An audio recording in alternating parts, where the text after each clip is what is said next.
अस्सलाम वालेकुम। आज हम बात करेंगे कि अगर हमारे पास सेंटेंस के अंदर should have, could have, would have, must have, might have, may have, अगर इस तरह से हमारे पास मॉडल्स आ जाएं, इनको हम मॉडल ऑक्सिलरी वर्ब बोलते हैं, तो हम इन सेंटेंसेस को किस तरह से पैसिव में चेंज करेंगे। ये हमारा पार्ट 2 है और पार्ट 1 में हमने सिर्फ should, would, could, may, might को डिस्कस किया था कि उनके सेंटेंसेस को हमने पैसिव में कैसे चेंज करना है। इससे पहले हम टेंस वाइज जो है सेंटेंसेस को सीख चुके हैं कि हमने किस टेंस को किस में चेंज करना है, और उसके लिए बाकायदा हमने एक पूरा टेबल बनाया था ताकि हमें याद रहे कि कौन सा, हमें कैसे पता लगेगा कि ये वाला टेंस कौन सा है और इसको किस हेल्पिंग वर्ब के साथ चेंज करना है। तो चलिए आज मॉडल पैसिव की पार्ट 2 को स्टार्ट करते हैं, जिसमें हमारे पास शुड हैव, मतलब हमारे पास जो भी मॉडल होगा उसके साथ हैव लगा होगा। तो हमें सबसे पहले जो हमारा सेंटेंस है, एक्टिव सेंटेंस है, उसमें हमारे पास हैव होगा, मतलब शुड हैव हो सकता है, would have, could have, may have, must have जो है वो हमारे पास होगा। ठीक है, तो उसके एक्टिव का स्ट्रक्चर क्या होगा? Subject, model auxiliary plus have. ठीक है, जैसे ये है, प्लस वी की third form, has, have, had के बाद हमेशा वर्ब की थर्ड फॉर्म आती है और फिर हमारे पास आता है ऑब्जेक्ट। ठीक है, तो देखिएगा मैंने सेंटेंस लिखा है, एक एग्जाम्पल लिखी है, उसको ज़रा ध्यान से देखिएगा। ये देखें, ही आपका सब्जेक्ट है, शुड मॉडल ऑक्सिलरी है, ये हैव है, ये V3 है और ये आपका ऑब्जेक्ट है। ठीक है, ये हमारा हो गया सेंटेंस। अब इसको हमने पैसिव में कैसे चेंज करना है? जैसे हमने बात की थी कि हमारे पास जो सब्जेक्ट है वो ऑब्जेक्ट में चेंज हो जाता है और ऑब्जेक्ट जो है वो सब्जेक्ट में चेंज हो जाता है, और उसके बाद हमने हेल्पिंग वर्ब लगाना होता है। लेकिन जब हमारे पास मॉडल ऑक्सिलरी वर्ब होते हैं तो फिर वो जो वहाँ पे हमें गिवन होता है, हम उसी की हेल्प से अपना पैसिव चेंज करते हैं। जैसे यहाँ देखिएगा कि आपके पास ये जो ऑब्जेक्ट है, हर ये यहाँ पे आ जाएगा शी। ठीक है, ये मेरा ऑब्जेक्ट आ गया। फिर मैंने क्या लगाना है? मॉडल ऑक्सिलरी, जो मेरे पास ऑलरेडी गिवन होगा। जो गिवन होगा मैं उसी को पैसिव में लगाऊंगी, इसके अलावा मैंने बाहर से कुछ नहीं लेके आना। ठीक है, तो she should have been, has, have, had अगर आपको याद हो तो हमने उन सेंटेंसेस में बीन लगाया था, BEEN। ठीक है, तो शी शुड हैव बीन, उसके बाद हमारे पास थर्ड फॉर्म ऑलरेडी यहाँ पे गिवन है। जहाँ पे भी हैज़, हैव, हैड होता है वहाँ थर्ड फॉर्म गिवन होती है, तो आपने बगैर सोचे समझे यही फॉर्म लगा देनी है, बाय हिम। तो क्या सेंटेंस होगा? She should have been helped by him. तो सेम आपका स्ट्रक्चर आपने याद रखना है कि सबसे पहले आपका ऑब्जेक्ट, फिर आपका मॉडल वर्ब, फिर उसके साथ हैव बीन, और फिर आपका हेल्प्ड, और फिर by him.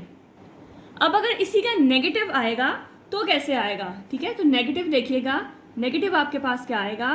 He should not have helped हर। मतलब जो आपका नॉट है वो हमेशा आपके मॉडल ऑक्सिलरी जो फर्स्ट होगा उसके साथ गिवन होगा, हैव के बाद नहीं होगा, वो आपका सेंटेंस का स्ट्रक्चर ठीक नहीं होगा। He should not have help her, तो हमने चेंज उसको वैसे ही करना है। यही जो ऊपर लिखा हुआ है मैं इसी को जल्दी से लिख देती हूँ। She should have been helped by him.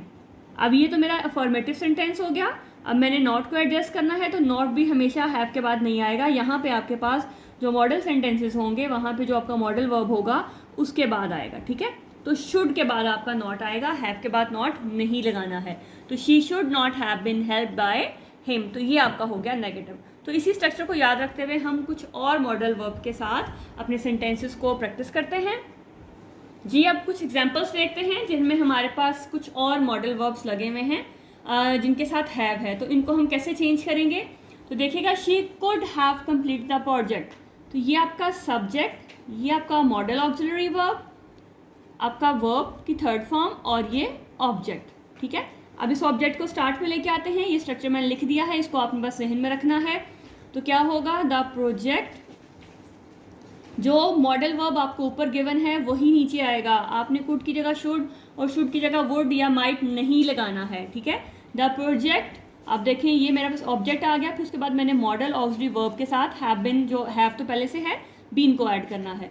The project could have been, ठीक, उसके बाद है वी की थर्ड फॉर्म यानी कि V3, completed by her.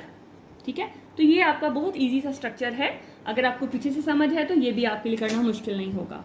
They would have attended the meeting, ये आपका सब्जेक्ट, ये वर्ब और ये ऑब्जेक्ट। तो ऑब्जेक्ट को लेके आते हैं, the meeting would have been attended by them. और अगर ये नेगेटिव सेंटेंस होगा तो फिर आपने यहाँ पे हमें पहले से नॉट गिवन होगा और हमने भी फिर उसी मॉडल के बाद नॉट को एडजस्ट कर देना है।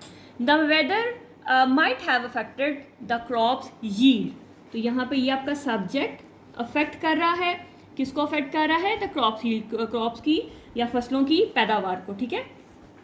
तो हम यहाँ लिखेंगे the crops yield might have been affected by the weather, ठीक है। तो ये हो गया हमारा passive sentence. You ought to have listened to my advice। अब इसको ज़रा ध्यान से देखिएगा क्योंकि इसके बाद आपके पास यहाँ भी टू है, यहाँ भी टू है, इससे कंफ्यूज नहीं होना। हम सबसे पहले अपना सब्जेक्ट, ये सारा, ये दोनों, जहाँ मैंने पहले भी बता चुकी हूँ कि अगर आपके पास वहाँ पे वर्ब के साथ कोई भी प्रपोजिशन है तो वो उसके साथ ही आएगी, उसके बगैर नहीं आएगा। और ये एडवाइस, तो क्या होगा, my advice ought to have been, ठीक है, क्योंकि ये हमारे पास दोनों ही मिलके आपके पास, ऑट टू जो है वो आपका जो मॉडल ऑक्सिलरी वर्ब है, ठीक है। तो my advice ought to have been listened to by you, तो ये हमारा हो गया पैसिव सेंटेंस। तो my advice ought to have been listened to by you. और अगर ये नेगेटिव होगा तो फिर हमारे पास my advice ought not to have been आएगा, ठीक है। नॉट टू, फिर आपके पास सेंटेंस का जो स्ट्रक्चर है वो ठीक बनेगा। आपने ऑट के बाद जो है वो नॉट को मेंशन करना है, टू के बाद नॉट को मेंशन नहीं करना, ऑट के बाद टू को मेंशन करना है। They may have given him a book, अब देखें, दे सब्जेक्ट, गिवन वर्ब, और यहाँ पे आपके पास दो ऑब्जेक्ट हैं, एक डायरेक्ट है और एक इनडायरेक्ट है। तो यहाँ पे आपके पास दोनों तरीकों से आप इसके साथ भी तो इसको अगर हम डायरेक्ट ऑब्जेक्ट के साथ करेंगे तो आपके पास आएगा a book may have been given, अब ये इसको आपने ऐड करना है, given to him by them, या आप इसको बाद में भी लगा सकते हैं, a book may have been given by them to him, दोनों ही ठीक होंगे, ठीक है। तो ये आप डायरेक्ट ऑब्जेक्ट के साथ बनाएंगे तो जो इनडायरेक्ट ऑब्जेक्ट है उसको हम टू लगा के फिर हम उसको एंड में शामिल करेंगे कि उसको दी गई, ठीक है। You must have tried this, you subject, ये वर्ब और ये आपका ऑब्जेक्ट, तो आपके पास क्या आएगा, दिस। अब यहाँ पे मस्ट है हमारे पास, this must have been tried by you. They may have forgotten this password. They subject, ये verb और ये object, तो क्या होगा आपका, this password may have been forgotten by them। तो ये होंगे हमारे मॉडल वर्ब के पैसिव वाइज जिनके साथ हैव लगा होगा, ठीक है। सिर्फ और सिर्फ एक सिंपल सा रूल है कि जो आपके पास यहाँ गिवन होगा, जो मॉडल वर्ब आपके पास गिवन होगा, आपने उसी को लगाना है। अगर वो हैव के साथ है तो हैव बीन आ जाएगा, ठीक है। कुड हैव है तो कुड हैव बीन आ जाएगा, और उसके बाद हमेशा हमारे पास थर्ड फॉर्म ऑलरेडी यहाँ पे गिवन होगी और हमने उसी को वहाँ पे एडजस्ट कर देना है। मिलते हैं नेक्स्ट वीडियो में नेक्स्ट वॉइसेस के साथ, तब तक अपना बहुत ख्याल रखिएगा, दुआओं में याद रखिएगा। अल्लाह हाफ़िज़।